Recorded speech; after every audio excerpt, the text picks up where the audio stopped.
All right, so in the past week or so, Tesla finally brought out their Tesla Model S Plaid vehicles, and they had a delivery event where Elon drove one of the vehicles on stage and gave out the first 20 to some of the customers who purchased it. Now, this event, they went over a lot of the stuff that we've seen from the car and confirmed that the production car is going to have a lot of features that we were kind of wondering if they would make it to the production vehicle when it was first announced. Things like the yoke steering wheel and the lack of any stocks, including a drive mode selector on the car. But all those turned out to be true.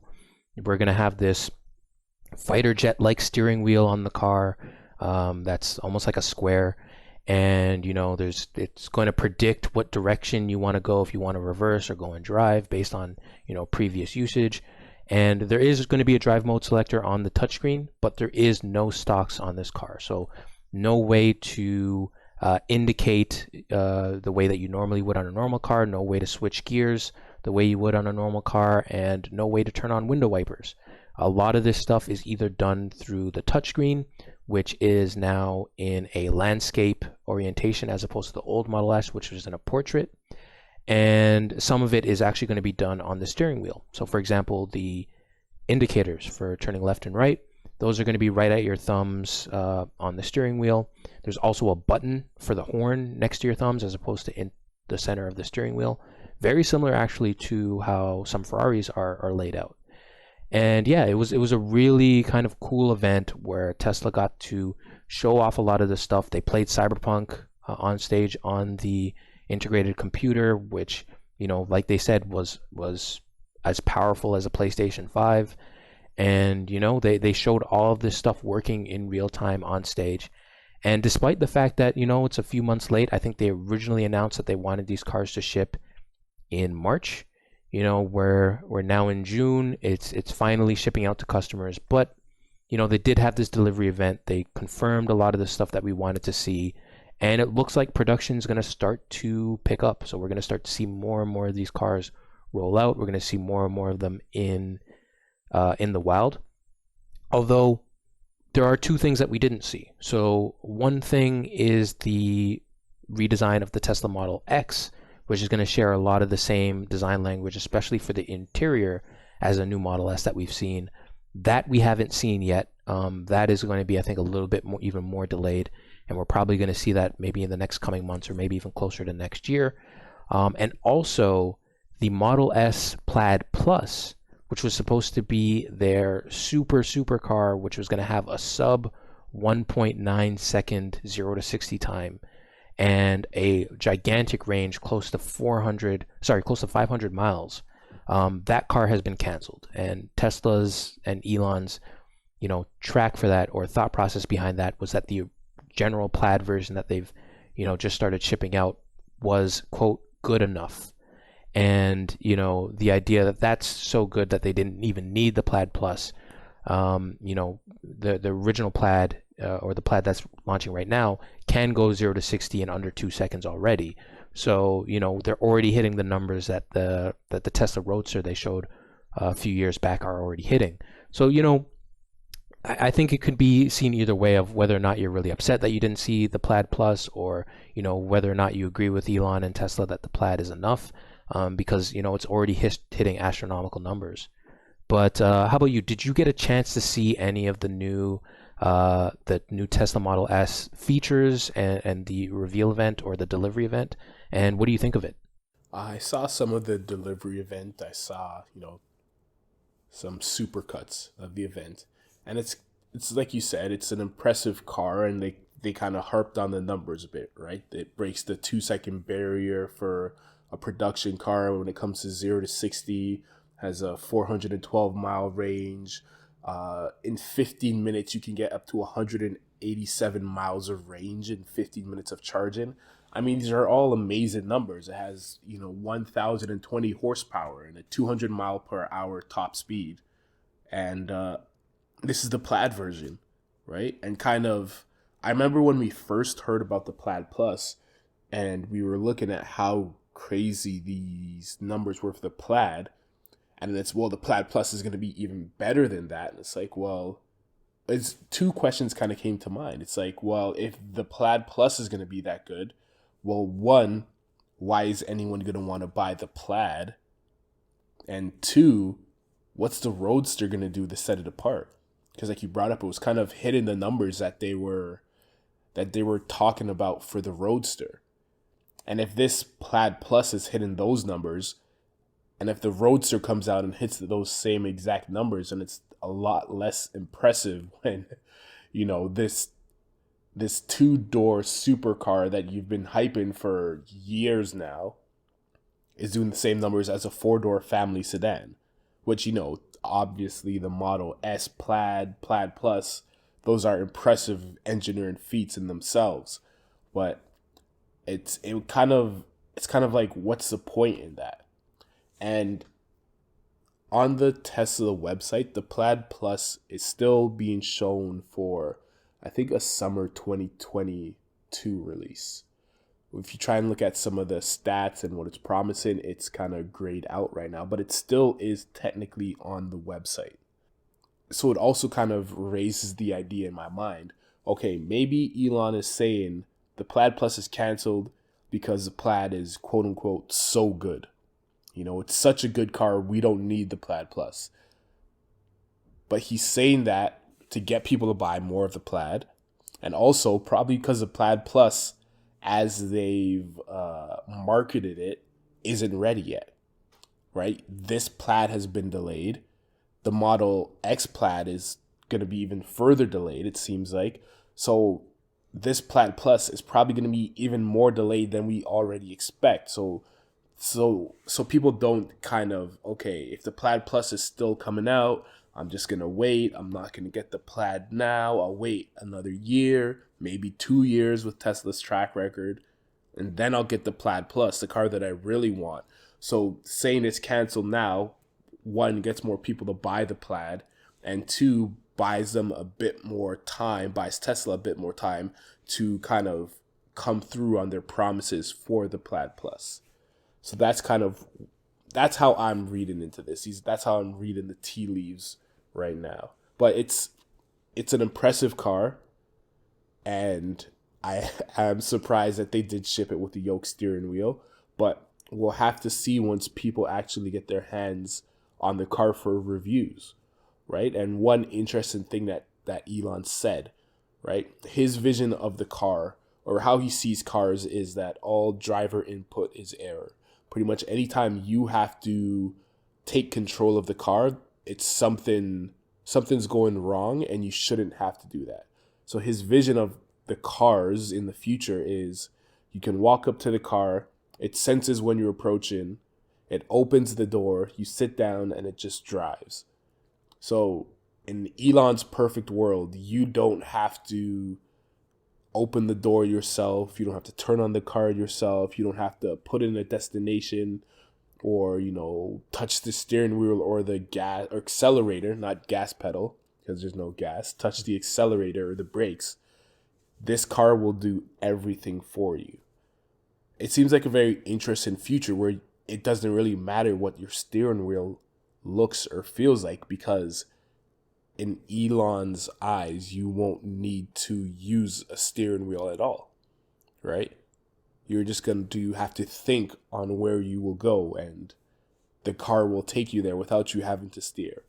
So, I mean, it could be the part of maybe Tesla getting rid of their steering wheels altogether. Maybe there'll just be like a USB port for you to plug your Neuralink chip into. Mm-hmm. But I don't know. It's going to be interesting to see people actually driving this on the road and reviewing it on the road. And I would like to see their feedback on what they think of it. Yeah. No, I think you're 100% right that reviews are going to be huge for this car. We have already seen some of the people who have received their cars post videos online, and we have seen, struggles with this steering wheel, especially when making really aggressive turns, because hand-over-hand steering is just kind of not possible with this kind of steering wheel. There's a reason why steering wheels were around to begin with. They were just more ergonomic. And also the idea that there's so many controls on the steering wheel and the steering wheel so small we have seen things of like, someone's trying to turn and they're accidentally honking the steering wheel or honking the horn. But the one thing that kind of really confuses me about this idea is I get the impression that Tesla is trying to be edgy. Like they're trying, so many people, there was a time when Tesla was the only game in town. They were the electric car manufacturer. They were the coolest coolest car manufacturer because they were the only ones doing electric cars. And they felt very futuristic. But now the industry is kind of caught up. We've seen Jaguar, Ford, Mercedes, Toyota, all these companies bring these alternative fuel cars to the masses for generally cheaper. And this whole idea that Tesla kind of needs to keep up or keep ahead of their competition, they kind of need to do things that are a little bit out there to kind of, maintain that idea that they are the future. And I feel like this is a little bit of a miss in some of the features of this car, like the steering wheel, because, yeah, okay, it's great. I would love the day where I don't have to drive my own car, where my car can drive itself. But the fact is that's not today. Today, there are still regulations of the amount of driving that I need to do, the amount of paying attention that I need to do while I'm using my vehicle. And the idea that the car for driving it right now is less ergonomic than it was yesterday, but I still need to do the same amount of driving on this new Model S that I did on the old Model S. I still need to put the same amount of input on this new Model S as the old Model S. To me is kind of like a mismatch of, okay, yeah, in the future I won't need to drive my car, so the steering wheel and the drive selector won't be considered, an ergonomics issue, but we're not in that future yet. And if we were, chances are the car would be better designed for that. Maybe better cameras, maybe better tech. So it's like, well, okay, I'm buying a car now that's supposed to be able to drive itself in the future, but is worse at me driving it right now, when I can get a car that's good at me driving it right now and get a car in the future that's better at driving itself. To me, it's like those kind of missed opportunities of this to me just feels like Tesla trying to stay ahead of the competition and maybe missing in certain ways of trying to do that. But I don't know, like, how do you feel as like, I personally don't like driving. I know you enjoy driving. How do you feel about this future of, cars driving themselves? And do you think that's a smart thing for cars to put in their vehicles right now? Or do you think there should be a little bit more balance in that? I definitely think it's a smart thing for cars to put in their vehicles now, but there definitely needs to be a balance. Like you brought up, they're designing their car for the future of driverless cars, of self-driving cars, but we're not in that future right now. So it's great that it has the ability to drive itself, that it has the ability to get updates to make itself better at driving. But for the current moment where people need to drive the cars themselves, they've actually made their car worse of a driving car, right? And I like driving my car, as you mentioned. I like being in control of my car myself. For someone like myself who's, enthusiastic about driving, you've made this car less interesting to us too, right? It's supposed to, I don't know, mimic let's say a race car steering wheel or like a Formula One steering wheel, but it's not a Formula One car. It's a family car, right? It's a family sedan. I think we brought this up in one of our last podcasts, one of our more recent ones, where we were talking about this new yoke, right? If it's the Roadster that finally comes out, the fabled Roadster, whenever that finally comes out, this super sports car, if you want to put a yoke steering wheel in that, yeah, go ahead, because no one's driving their kids to school in that, or someone will. But it's not a family sedan. Mm-hmm. But this is a family car, a four-door car with what they are planning to have a 5-star safety rating for, one of the safest cars ever produced, according to Elon. And you're putting a yoke steering wheel in that. Like that, those two things don't make sense. And it's a good point you brought up about them trying to be too futuristic, right? When we look at something like the Cybertruck, right? when GMC had their debut of the Hummer, and you asked me what do I like better, the Cybertruck or the Hummer? I like the Hummer better because it looks futuristic, but modern day futuristic, if that makes sense. The Cybertruck looks like it's 1,000 years in the future, as opposed to the Hummer looking like it's 10 years in the future, right? It's like the Cybertruck was trying too hard to be different, and they just like completely missed the mark of everything that looks good right now. Just like this Model S Plaid or Model S redesign was trying too hard to be different with their driving experience, that they missed everything that made the current Model S driving experience good. Right? If I had to choose one car to drive, and I'm thinking, okay, what am I gonna feel the most comfortable driving? I might go with the older Model S simply because of the steering wheel. Because when you look at the numbers, like, yeah, it's impressive. 0 to 60 in under 2 seconds, 200 mile per hour top range. I'm never getting to that. I'm never going to need to use that when I'm driving to work, or when I'm driving to a basketball game, or when I'm driving on the highway. I'm never going to get to 200 miles per hour. So all that excess headroom that you've built into this car, like, okay, what's the use for it? Why do I need that? Yeah. And if it comes down to, okay, I have to give up the ability to steer my car comfortably to get that excess speed that I'm never going to use, I would take driving my car comfortably.